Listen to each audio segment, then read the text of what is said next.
వైకుంఠః ఓం వైకుంఠాయ నమః. వైకుంఠః అంటే ఏ దుఃఖము, భయము, కలతలు లేని పరమపదానికి అధిపతి. అటువంటి పరమశాంతిస్వరూపుడైన పరమాత్మ. వైకుంఠం అనగా వికుంఠా క్షుద్రా భయాదయో యత్ర నసంతి స వైకుంఠః అంటే భయం, దుఃఖం, సంకటాలు లేని ధామం. ఆది శంకరాచార్యుల భాష్యం. భగవంతుడు నిర్దుఃఖ స్వరూపుడు, భయరహిత స్థితి ప్రసాదించేవాడు. జీవుడు చేరవలసిన పరమగమ్యం ఆయనే, అందుకే ఆయన వైకుంఠః. పరాశర భట్టారుల వ్యాఖ్యానం. భట్టారుల ప్రకారం భగవంతుడు తన భక్తులను సంసార బంధనాల నుండి విడిపించి తన స్వధామమైన వైకుంఠానికి తీసుకెళ్లే కరుణాస్వరూపుడే వైకుంఠః. పురుషః ఓం పురుషాయ నమః. పురుషః అనే పదానికి 3 మహత్తరార్థాలున్నాయి. పురే శయతే ఇటి పురుషః శరీరమనే నగరంలో నివసించువాడు. పూరయతి ఇతి పురుషః సమస్త జగత్తును తన చైతన్యంతో నింపువాడు. పురా ఆసీత్ ఇతి పురుషః సృష్టికి ముందే ఉన్న ఆదిస్వరూపుడు. అతడు క్షేత్రజ్ఞుడు, సాక్షి, సర్వవ్యాపి చైతన్యం. ఆదిశంకరాచార్యుల భాష్యం. పురుషః పరమాత్మ, సర్వశరీరాంతర్యామి, సర్వవ్యాపి, జీవాత్మగా అనుభూతుడై కూడా తత్వంగా నిర్గుణుడైన బ్రహ్మ. అంటే భగవంతుడు ప్రతి జీవిలో అంతర్యామిగా నివసిస్తూ అందరికీ ఆధారభూతుడై సాక్షిరూపుడై ప్రకాశిస్తున్నాడు. పరాశర భట్టారుల వ్యాఖ్యానం. భట్టారుల ప్రకారం పురుషః అనగా భక్తుల హృదయాలలో స్థిరంగా నివసిస్తూ వారిని రక్షించేవాడు, తన దివ్యలీలలతో జగత్తును పూర్ణంగా నింపువాడు. అతడే శ్రీమన్నారాయణుడు. ప్రాణః ఓం ప్రాణాయ నమః. ప్రాణః అంటే కేవలం శ్వాస కాదు. ప్రాణేన సర్వం జీవతి ఇతి ప్రాణః. ఎవరివలన సమస్త జీవులు జీవిస్తున్నారో ఆయనే ప్రాణుడు. భగవంతుడు శ్వాసగా, జీవశక్తిగా, చైతన్య స్ఫురణగా ప్రతి జీవిలో వ్యాపించి ఉన్నాడు. ప్రాణో హి భూతానాం ఆయుః శృతిభావం. ఆదిశంకరాచార్యుల భాష్యం. ప్రాణః అనగా పరమాత్మనే అన్ని ప్రాణశక్తులకు మూలకారణం. ప్రాణవాయువులుగా కనిపించినా వాటికి అధిష్టాన చైతన్యం భగవంతుడే. అంటే ప్రాణం పనిచేస్తోంది అనిపించినా ఆ శక్తిని నడిపించేది పరమాత్మనే. పరాశర భట్టారుల వ్యాఖ్యానం. ప్రాణః అనగా భక్తులకు జీవనాధారం, వారి ఆయుష్యును రక్షించే దయామయుడు. భగవంతుడు భక్తుని శ్వాసలో కూడా కరుణగా ప్రవహిస్తాడు. ప్రాణదః ఓం ప్రాణదాయ నమః. ప్రాణదః అంటే ప్రాణం దదాతి ఇతి ప్రాణదః జీవశక్తిని ప్రసాదించేవాడు. భగవంతుడు కేవలం శ్వాసగా ఉండడమే కాదు, జీవులందరికీ ప్రాణాన్ని ప్రసాదించేవాడు కూడా. సృష్టి ఆరంభంలో జీవులకి జీవన స్ఫూర్తిని అందించినది ఆయనే. జీవితం నిలబడటానికి అవసరమైన ఆయుష్షు, శక్తి, చైతన్యం అన్నీ ఆయన కృపయే. ఆది శంకరాచార్యుల భాష్యం. శంకరులు ఇలా వివరిస్తారు. యః ప్రాణాన్ దదాతి స ప్రాణదః ప్రాణాలను ప్రసాదించేవాడు. సమస్త జీవులలో ఉన్న ప్రాణశక్తి పరమాత్మ నుండి ప్రసరిస్తుంది. అతనే ప్రాణాధారుడు, ప్రాణప్రదాత. పరాశర భట్టారుల వ్యాఖ్యానం. ప్రాణదః భక్తులకు జీవనాన్ని, ఆరోగ్యాన్ని, దీర్ఘాయుషును ప్రసాదించేవాడు. భగవంతుడు భక్తుని శరీరంలో ప్రాణాన్ని కాపాడుతూ ప్రతి క్షణం రక్షణగా నిలుస్తాడు. ప్రణవః ఓం ప్రణవాయ నమః. ప్రణవః అంటే ఓంకారం. ఓంకారం సర్వవేదముల సారము, సమస్త మంత్రాలకు మూలబీజం. భగవంతుని నాదస్వరూపమే ప్రణవం.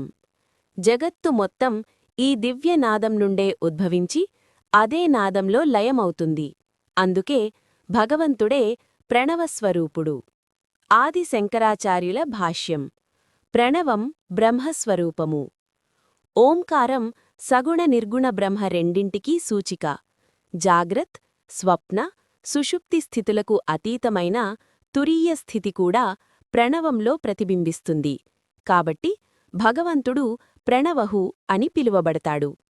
పరాశర భట్టారుల వ్యాఖ్యానం. పరాశర భట్టారు ప్రకారం భగవంతుడు వేదాల ద్వారా వ్యక్తమయ్యే నాదస్వరూపుడు. వేదమంతా ఓంకారంతో ప్రారంభమవుతుంది. అందువల్ల జగత్తుకు మార్గదర్శకమైన వేదనాదం ఆయనే. ఆయన ఉపాసనకు అత్యంత సరళమైన రూపం ఓంకారోపాసన. పృథుః ఓం పృథవే నమః.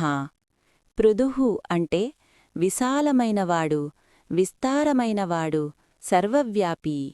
భగవంతుడు దిశలు, కాలం, దేశం అన్నింటిలోనూ విస్తరించి ఉన్నాడు. ఆయనకు పరిమితి లేదు. జగత్తంతా ఆయనలోనే స్థితమై ఉంది.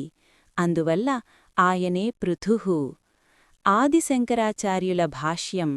పృథుః అంటే సర్వత్రా వ్యాపించి ఉన్న బ్రహ్మ. ఆత్మ ఒకచోట మాత్రమే ఉండేది కాదు, అది అన్నిచోట్లా సమానంగా వ్యాప్తి చెందిన సత్యం. ఈ సర్వవ్యాప్త స్వరూపమే ఈ నామంలో వ్యక్తమవుతోంది. పరాశర భట్టారుల వ్యాఖ్యానం. సారాంశం. పరాశర భట్టారు ప్రకారం భగవంతుడు భక్తుల హృదయాల్లోనూ, వైకుంఠంలోనూ, సమస్త లోకాలలోనూ విస్తరించి ఉంటాడు. భక్తునికి దగ్గరగా ఉన్న సమస్త బ్రహ్మాండాన్ని కప్పివేసేంత విశాలుడైనందువల్ల ఆయనను పృథుః అంటారు. హిరణ్యగర్భః. ఓం హిరణ్యగర్భాయ నమః. హిరణ్యగర్భః అంటే సువర్ణస్వరూపమైన సృష్టిబీజం కలవాడు. సర్వసృష్టికి మూలకారణమైన బ్రహ్మాండం మొదటగా సృష్టించబడినప్పుడు దానిని ధరించిన దివ్య చైతన్యమే హిరణ్యగర్భుడు. సమస్త జీవుల జన్మకు మూలబీజమైన పరమచైతన్య స్వరూపుడే భగవంతుడు. ఆది శంకరాచార్యుల భాష్యం. హిరణ్యగర్భః అనగా సమస్త సృష్టికి కారణమైన సూత్రాత్మక బ్రహ్మ. సృష్టి మొదట ఈ హిరణ్యగర్భస్థితిలో ఉద్భవిస్తుంది. ఇది జగత్తుకు మూలమైన కార్యబ్రహ్మస్వరూపం. పరాశర భట్టారుల వ్యాఖ్యానం. పరాశర భట్టారు ప్రకారం భగవంతుడు బ్రహ్మాది దేవతలలో అంతర్యామిగా ఉండి సృష్టిని నడిపిస్తాడు. హిరణ్యగర్భుడిగా ఆయన సృష్టికార్యాన్ని ఆరంభించి ప్రతి జీవికి జీవనశక్తిని ప్రసాదిస్తాడు. శత్రుఘ్నః. ఓం శత్రుఘ్నాయ నమః. శత్రుఘ్నః అంటే శత్రువులను నాశనం చేసేవాడు. ఇక్కడ శత్రువులు అంటే కేవలం బాహ్య శత్రువులు మాత్రమే కాదు. కామ, క్రోధ, లోభ, మోహ, మద, మాత్సర్య వంటి అంతర్గత శత్రువులను కూడా నశింపచేసే పరమాత్మ స్వరూపమే భగవంతుడు. ఆయన అనుగ్రహంతో మనలోని అజ్ఞానం తొలగి జ్ఞానం ప్రకాశిస్తుంది. ఆదిశంకరాచార్యుల భాష్యం. భగవంతుడు భక్తుని అవిద్య, మోహం, అహంకారం వంటి అంతఃశత్రువులను నశింపచేస్తాడు. ఆత్మజ్ఞానం ప్రసాదించి బంధనాల నుండి విముక్తిని కలిగించేవాడు కనుక ఆయనే శత్రుఘ్నః. పరాశర భట్టారుల వ్యాఖ్యానం. పరాశర భట్టారు ప్రకారం భగవంతుడు భక్తులపై దాడి చేసే దుష్టశక్తులను, అధర్మాన్ని, అసురత్వాన్ని సంహరిస్తాడు. రామావతారంలో రాక్షసులను, కృష్ణావతారంలో పాపశక్తులను సంహరించి లోకాన్ని రక్షించాడు. అందువల్ల ఆయనే శత్రుఘ్నః. వ్యాప్తః. ఓం వ్యాప్తాయ నమః. వ్యాప్తః అంటే సర్వత్రా వ్యాపించి ఉన్నవాడు. ఆకాశం, భూమి, జలం, అగ్ని, వాయువు సమస్త తత్వాలలోనూ, ప్రతి జీవిలోనూ, ప్రతి క్షణంలోనూ భగవంతుడు అంతర్యామిగా వ్యాప్తి చెంది ఉన్నాడు. ఆయన లేని స్థలం లేదు, ఆయన లేని కాలం లేదు. ఆదిశంకరాచార్యుల భాష్యం. బ్రహ్మం సర్వవ్యాపి, నిరాకారమైనప్పటికీ సమస్త రూపాలలోనూ నిండి ఉంది.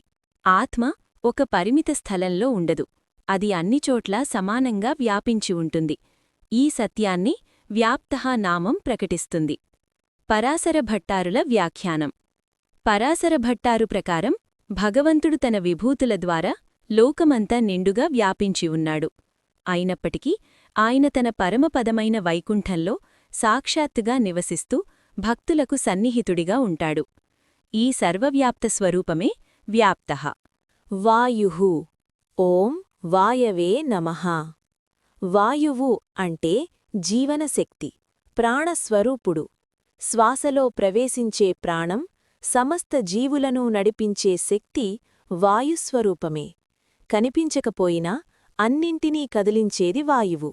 అలాగే భగవంతుడు కూడా కనిపించకపోయినా సమస్త జగత్తును నడిపిస్తున్నాడు. అందువల్ల ఆయనే వాయుః.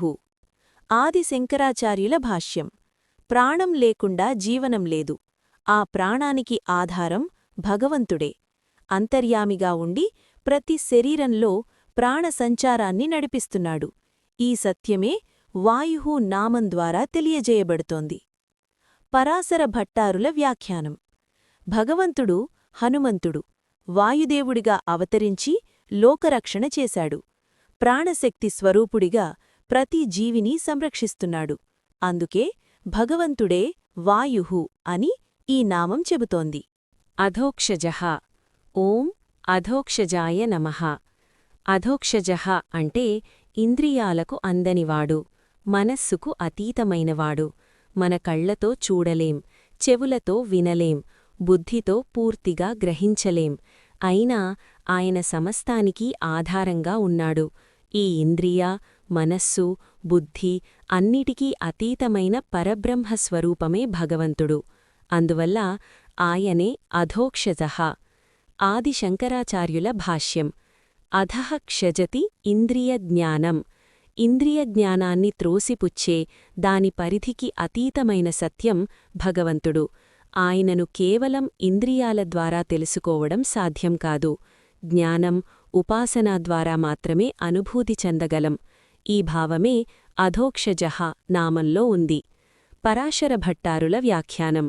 భగవంతుడు తన స్వరూపాన్ని తన ఇష్టానుసారం మాత్రమే వ్యక్తపరుస్తాడు. భక్తికి మాత్రమే లభ్యమవుతాడు. అవతారాలలో మనకు దర్శనమిస్తాడు. కాని పరమస్వరూపం మాత్రం ఇంద్రియాలకు అందదు. అందుకే ఆయనే అధోక్షజః.